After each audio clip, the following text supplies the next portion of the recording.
Morning. Happy Sabbath. Happy Sabbath.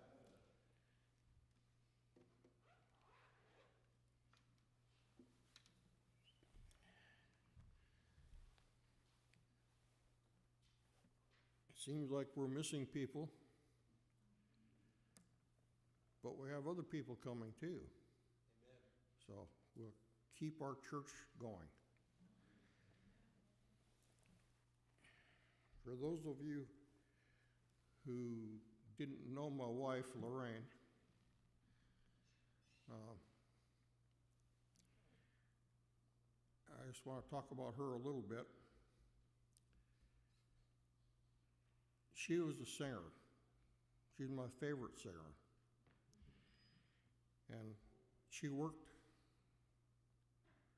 in the late 70s and through the 80s for a doctor, Dr. Holm, Jess Holm. He was a retired missionary doctor, and he established a clinic at the conference office, which at that time was in Bothell. And my wife managed his business. And of course, she was right next to the conference office, so she got acquainted with a lot of the pastors and conference workers, including Leonard Klein, who later was our pastor here. And Aldine was a nurse, and she worked with Dr. Holmes, so she worked with Lorraine. And so she got to know all these people, and she got invited to almost all the churches in North Seattle to do special music. And several times she was invited to do music at evangelistic meetings. And when she did the evangelistic meetings, she always did this song.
Softly and tenderly, Jesus is calling for you and for me. See on the portals, he's waiting and watching for you and for me. Come home, come home. You are weary, come home. Earnestly, tenderly, Jesus is calling for you, no, and for me. Why should we tarry when Jesus is pleading for you and for me? Why should we linger and heed not his mercies for you and for me? Come home, come home.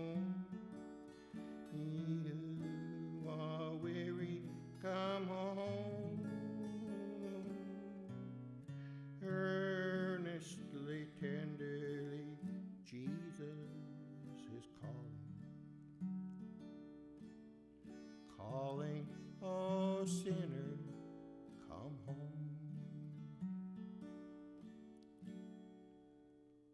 How many of you are hearing Jesus calling you right now? Amen.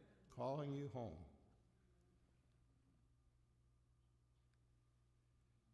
As I sing the last verse, if you feel inclined to do so, come forward. And the pastor will have special prayer for each one of us. And I'd like to have you sing with me the chorus at the end. Oh, for the wonderful love he has promised for you and for me. Though we have sinned, he has mercy and pardon for you and for me. Come home, come home. Ye who are weary, come home. Earnestly, tenderly, Jesus is calling. Calling, oh sinner, come home. Come home, come home. Ye who are weary, come home. Earnestly, tenderly, Jesus is calling. Calling, oh sinner, come home. God, merciful and long-suffering Father, thank you that you seek us out. Thank you that you continue to call. May your Spirit fall upon us. May we hear your voice. May we see your face. Most of all, Father, prepare us for that day when you come in the clouds, when we can all go home. For we ask and praise in the name of Jesus. Amen.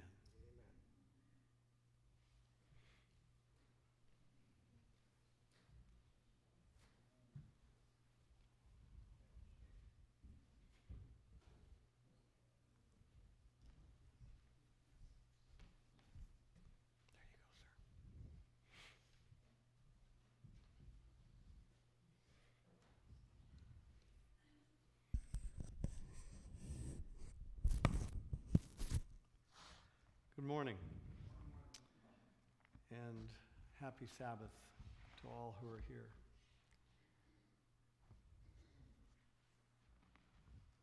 We live in a world that makes us more and more anxious for Jesus to come and take us all home. Amen. Before we begin, I'm going to ask you to pray with me one more time. Heavenly Father, as we come into your presence here today, I pray that you will place your angels about this church, that you will be seated here with us, watching over us, opening our hearts and our minds, and speaking to us through your Spirit. Father, let your Spirit bring home the convictions of the words from your word. May we see you. May we fall in love with you. And most of all, Father, may you be glorified and praised as you prepare us to live in your presence forever. For we ask in Jesus' name, amen. We live in a world that sends a message to us from the world. We live in a world that speaks so loudly sometimes we can't hear God speak because we're so distracted by the noise from the world. We see the chaos, we see the confusion, the messages that come to us and at us come from directions sometimes that are not straight from His Word. We live in a world that wants to take over the church. The message today is entitled, "The Elephant in the Room." And it's hard to walk around an elephant when it's in the room. I want us to understand that that elephant may be from God, and it may not be from God. But there's only one way to tell if it's from God or not. And according to Scripture, which is God's Word, it says that it will speak according to this. It isn't popular to be told that you're a sinner. It isn't popular to be corrected based on God's Word. But I want to submit to you that it is the only way that we will ever see God face to face for an eternity. Because there is that elephant in the room, that thing that's there that reminds us that we're not where we're supposed to be or like we're supposed to be. And today I want to talk to you, and my point is that it's all about Jesus. So if you would open your Bibles to Ephesians chapter 4, I want to read to you the words of the Bible. I'm not going to give you as much editorial today. I'm going to let the Lord's words speak, and I'm going to ask the Spirit of the Lord to convict. Ephesians chapter 4. And since I'm not going to do a lot of editorializing, I'm going to ask you to please join me in God's Word. Ephesians chapter 4, we're going to start in verse 1. It says this: "Therefore, the prisoner of the Lord, I beseech you that you walk worthy of the vocation wherewith you are called, with all lowliness and meekness and longsuffering, forbearing one another in love, endeavoring to keep the unity of the Spirit in the bond of peace.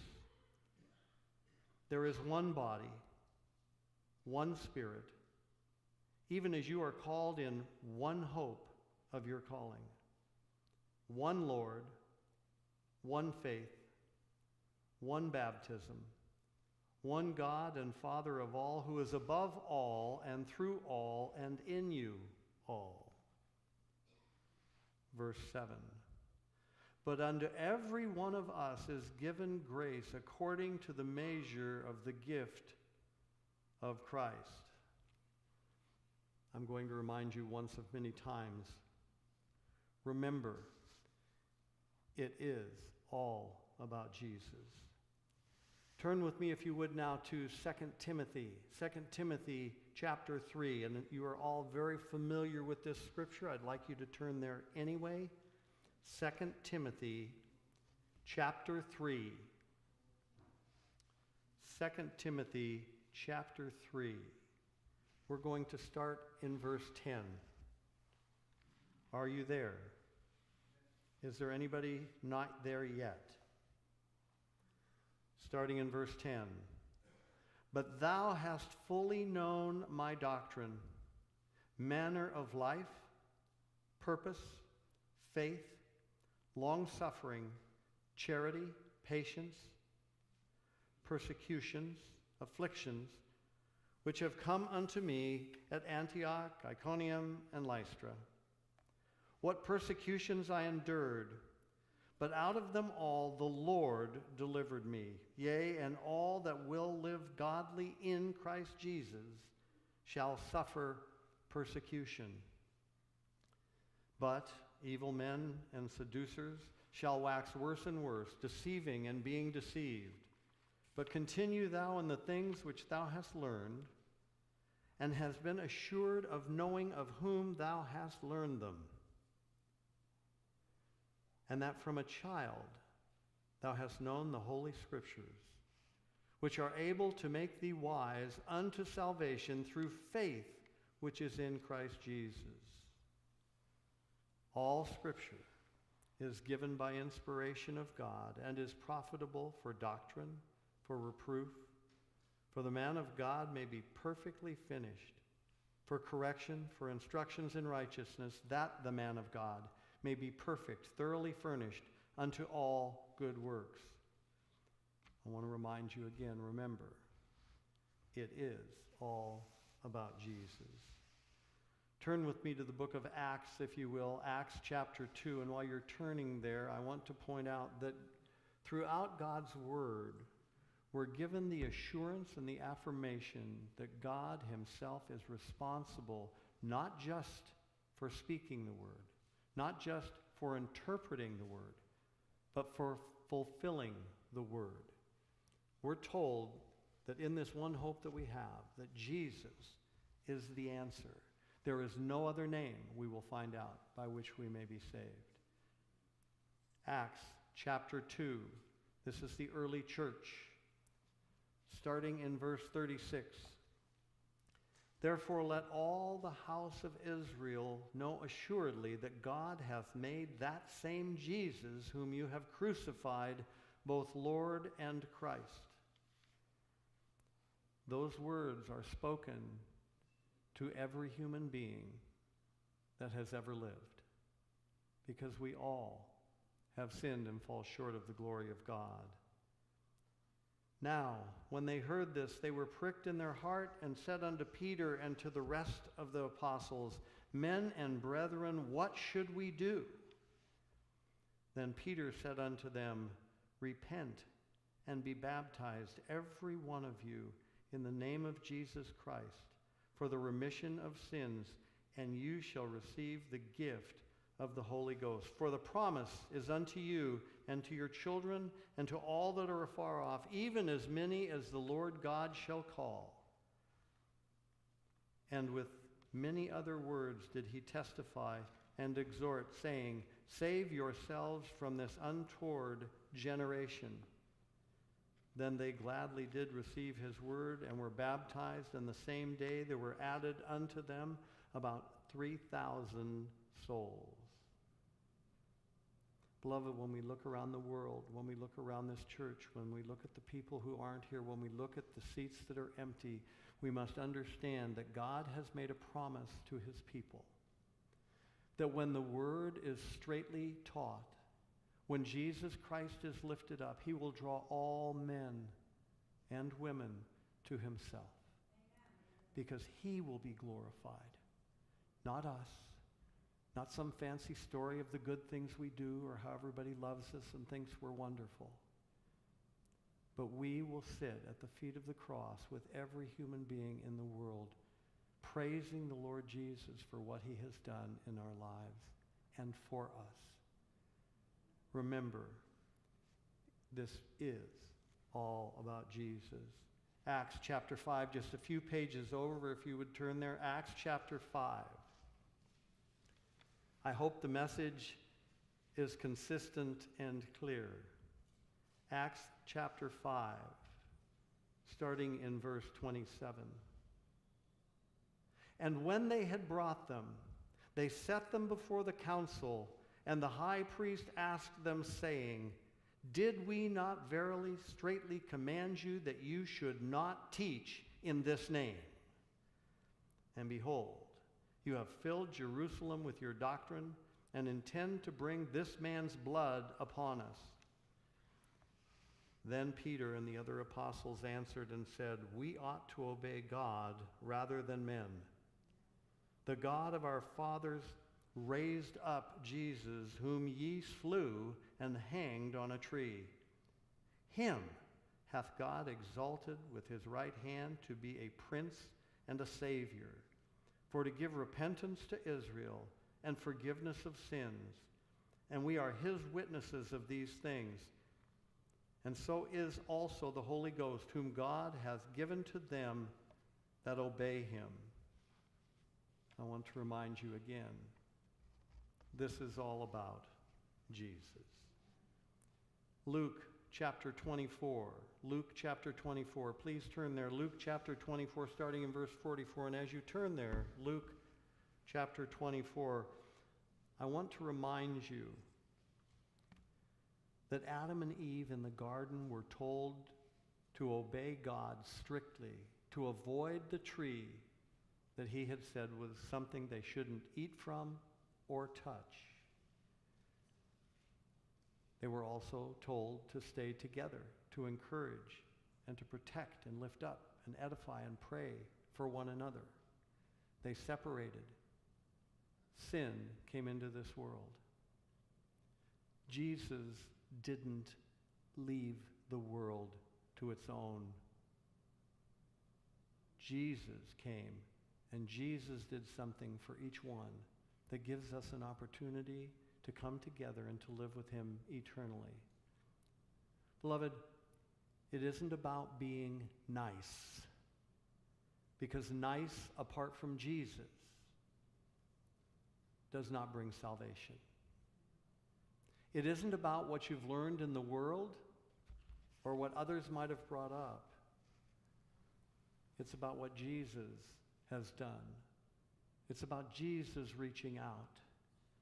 And when we leave Jesus out of the room, we're lost.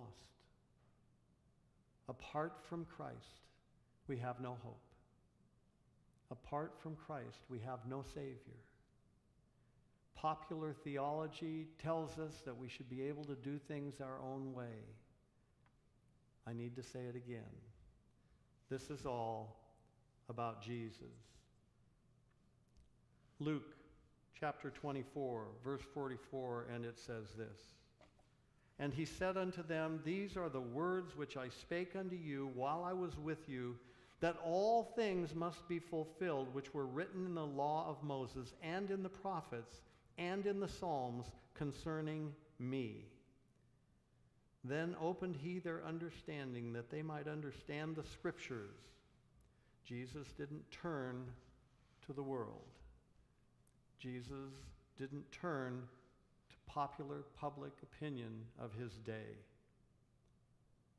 Few people chose Jesus in the beginning.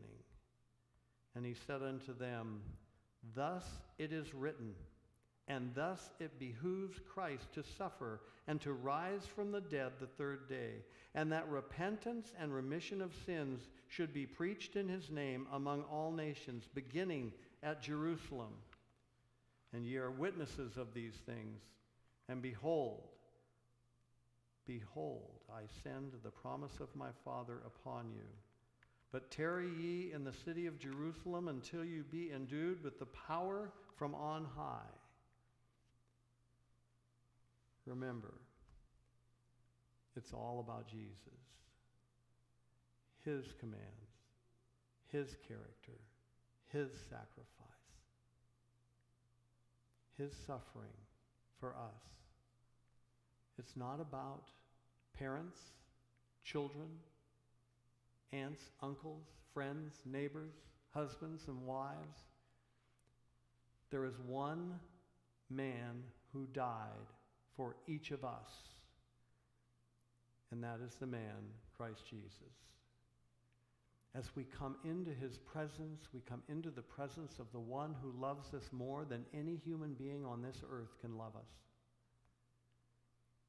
When it comes to the standards that we must face, the places we must go, it remains at the foot of the cross. And as we're told, if we confess our sins, he is faithful and just to forgive us our sins and to cleanse us from all unrighteousness. Anything short of this gospel that is preached in the Bible and supposed to be preached to the world is a misleading doctrine, because, beloved, it is all about Jesus. Hebrews chapter 9, if you would turn there. Hebrews chapter 9. Hebrews chapter 9, we're going to start in verse 11. Hebrews chapter 9. Are we there? Are there some still turning? Hebrews chapter 9, starting in verse 11. But Christ, being come a high priest of good things to come, by a greater and more perfect tabernacle, not made with hands, that is to say, not of this building, the temple that they were in, neither by the blood of goats and calves, but by his own blood he entered in once into the holy place, having obtained eternal redemption for us. For if the blood of bulls and goats and the ashes of the heifers, sprinkling the unclean, sanctifies to the purifying of the flesh, how much more shall the blood of Christ, through the eternal Spirit, offered himself without spot to God, purge our conscience from dead works to serve the living God? And for this cause he is the mediator of the New Testament, that by means of death, for the redemption of the transgressions that were under the first testament, they which are called might receive the promise of the eternal inheritance. Remember, it is all about Jesus. Move to verses 23 through 28. Same chapter.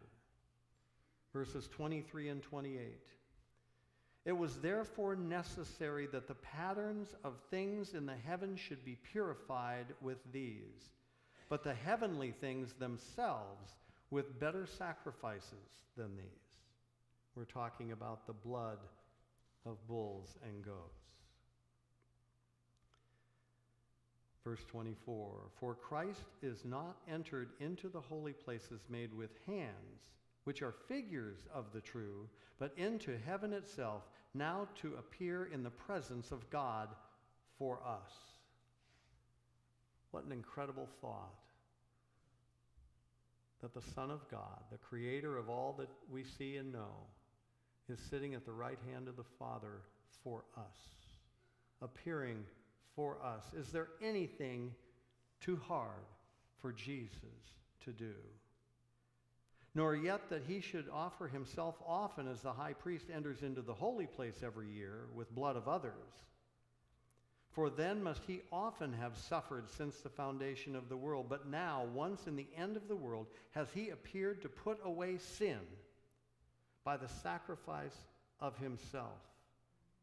And let me remind you, according to Scripture, the day is still to come when he has accomplished this. When he has accomplished this, he will stand up and say, it is finished. I want you to understand it is his job to bring this work to pass. It is his promise that he has given to each one of us here. We can't be bound up to try to do his job. We must trust by faith and surrender our will that he can do his job in each one of us, that he might present us faultless before the throne.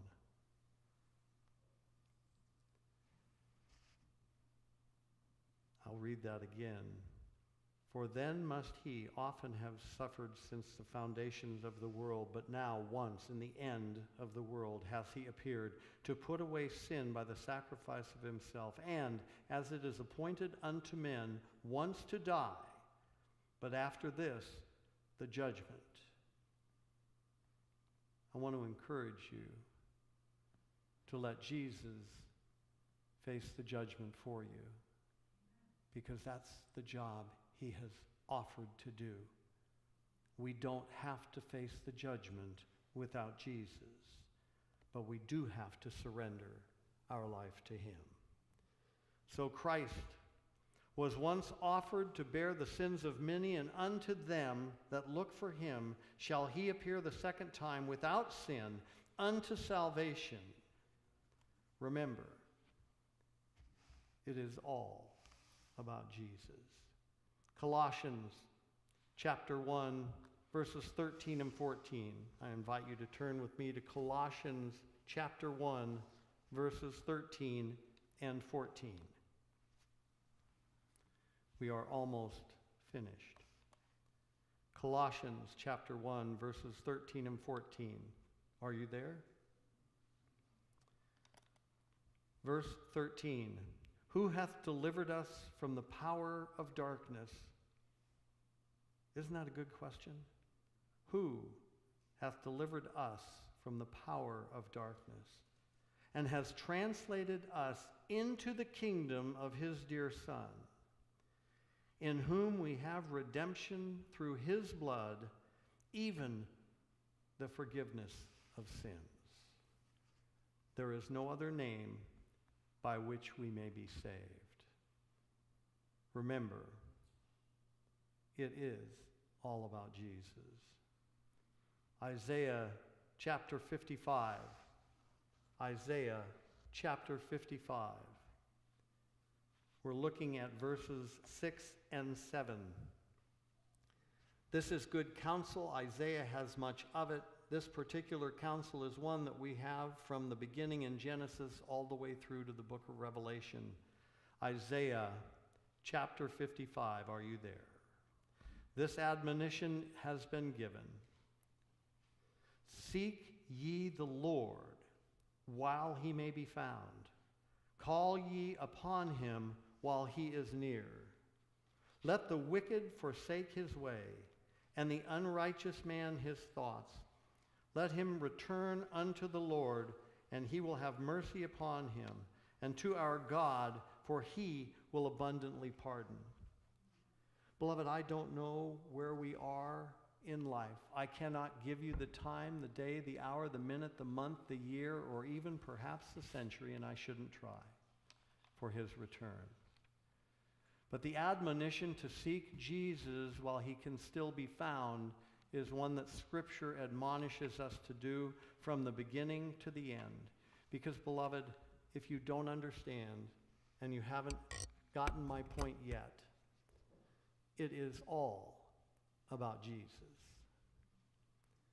He is the answer for the problems that we have. He is the answer for the questions that might haunt us day and night. Don't ever be so humiliated or embarrassed or undone or desperate or without hope that you miss the fact that Jesus came to seek and save that which was lost. The only way you can miss his call is to be in the church of Laodicea and believe that you have need of nothing. Jesus knows our condition, died for us while we were in it, and offers to deliver us from it. Any other message ever from the pulpit that doesn't include the offer of salvation and the lone ability to provide it in Jesus is not from God's Word. No sermon should be given that leaves out the call to come into the presence of Jesus for salvation, for forgiveness, and for deliverance. No fancy social justice, no new interpretation of scriptures, but a humble and trusting and a submission to the fact that it is only through the blood of Jesus that we inherit eternal life. It is only through the grace of God and the forgiveness that Jesus died to give that allows us to go to heaven. No work we can do will earn anything. And leaving Jesus out of the equation just so we can deny that we've sinned, just so that we can feel better about allowing God to give us the gift of eternal life. The devil has tried since the beginning in heaven to replace God. He has tried to take God out of the picture and take away any responsibility or any faithfulness that God has to us. I want you to hear me as clearly as I can say it. My friends, it is all about Jesus. And it is only He that can offer us what He has. Hebrews chapter 10. Hebrews chapter 10. Starting in verse 19.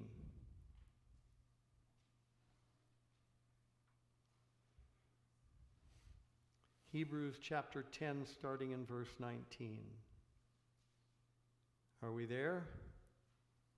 Our next scripture is going to be in Jude, but we're going to be in Hebrews chapter 10 right now. Having therefore, brethren, boldness to enter into the holiest by the blood of Jesus, by a new and living way which He has consecrated for us through the veil, that is to say, through His flesh, and having a high priest over the house of God, let us draw near with a true heart, in full assurance of faith, having our hearts sprinkled from an evil conscience and our bodies washed with pure water. Beloved, if we draw near to faith, if we draw near to Jesus by faith, we will have our conscience sprinkled. We will be changed. Our character will be the character of Christ, not the world. We will trust only in Christ. Let us hold fast the profession of our faith without wavering. Beloved, we don't have to apologize for believing in Jesus. For He is faithful that promised, and let us consider one another to provoke unto love and to good works. Now I want you to hear that. There's a lot of sermons on love. But love provokes to good works. Love doesn't live like the world or excuse or compromise. As I've said before, compromise doesn't move the boundary, it removes the boundary. And Jesus never removed the boundary. He went to the cross to establish that boundary as significant. Let us hold fast the profession of our faith without wavering, for He is faithful that promised. And let us consider one another to provoke unto love and to good works, not forsaking the assembling of ourselves together, as the manner of some is, but exhorting one another, and so much the more as you see the day approaching. Can you tell me how it can be any more about Jesus?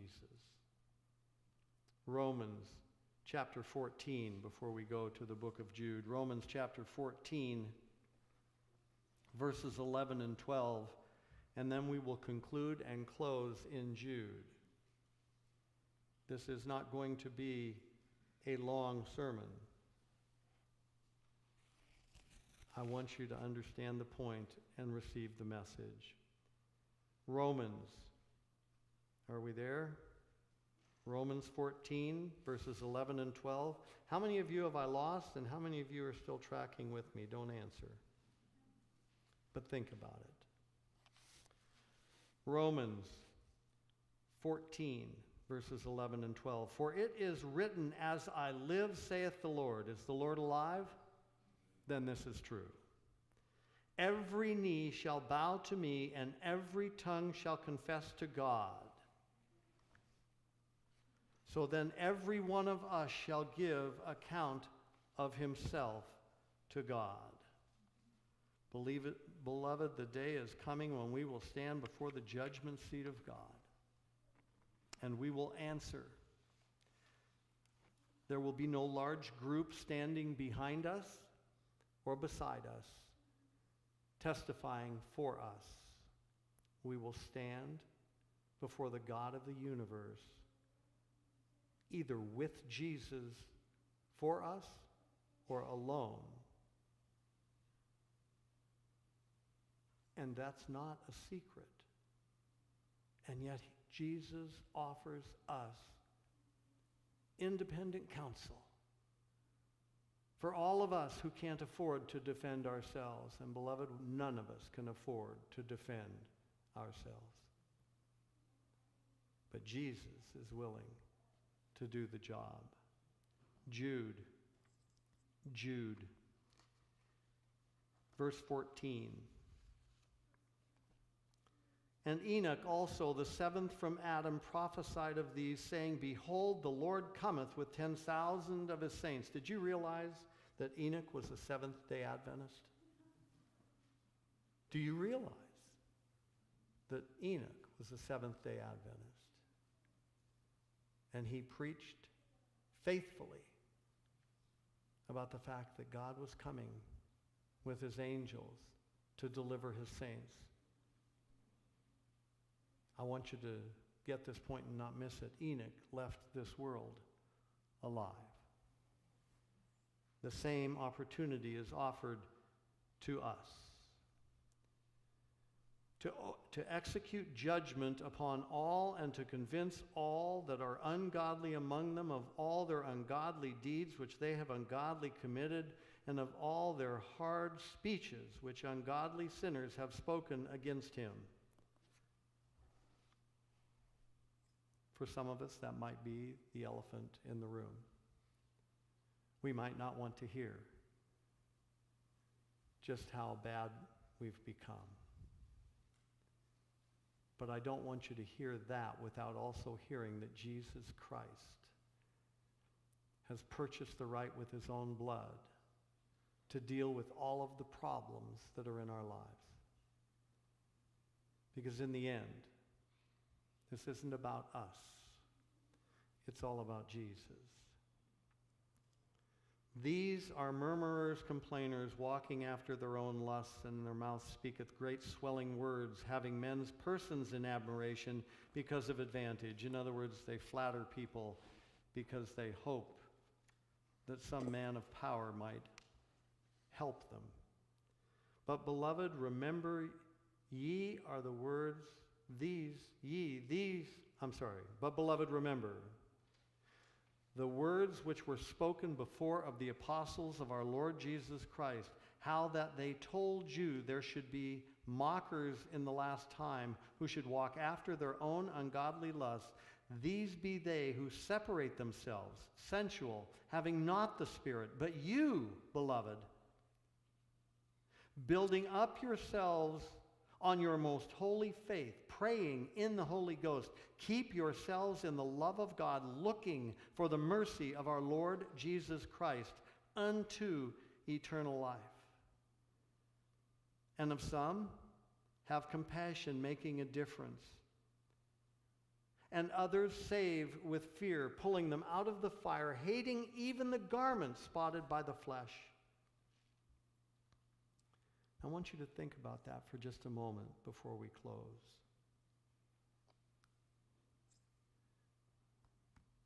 Nobody likes to hear a pointed rebuke. But according to Scripture, we carry a responsibility to our fellow human being that we will bring the truth as it's given in the gospel. And sometimes we have to give that rebuke and explain to them that the path they're on is not bringing them closer to God, but actually farther away.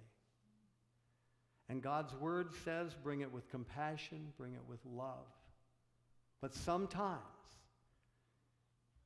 it says you've got to get a hold of them and pull them out of the fire. Do you love people enough to do that as a last resort? Do you love people enough that you might even subject yourself to their anger and their irritation and their frustration?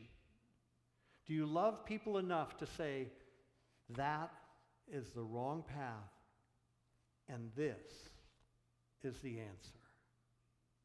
Do you love them enough to sit down and study with them in the Bible? Because in the Bible, this book is all about Jesus Christ.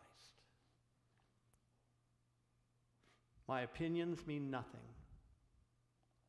My choices mean nothing. If they don't follow this according to the Bible, there is no light in what I'm talking about.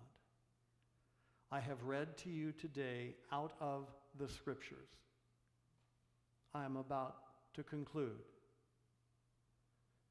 My prayer is that you will have heard these words.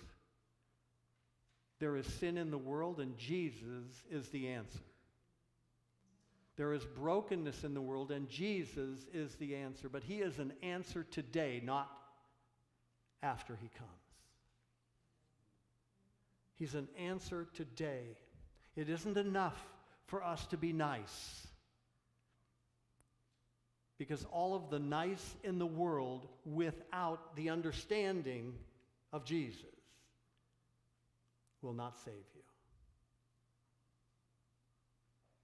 But with the understanding of who Jesus is, what Jesus has done, what he wants to do, what he promises to accomplish, we have an opportunity to accept the privilege of eternal life with Christ.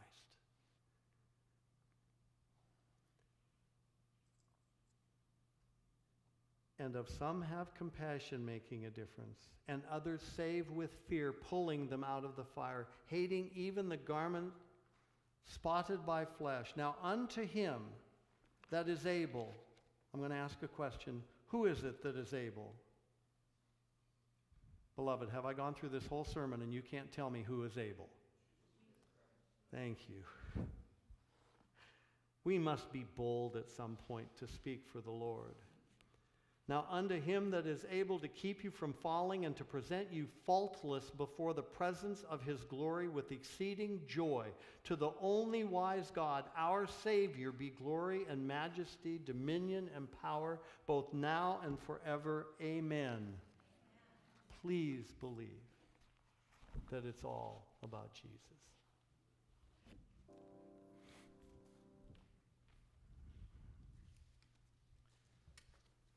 Let me read again. And there is one body and one Spirit, even as ye are called in one hope of your calling.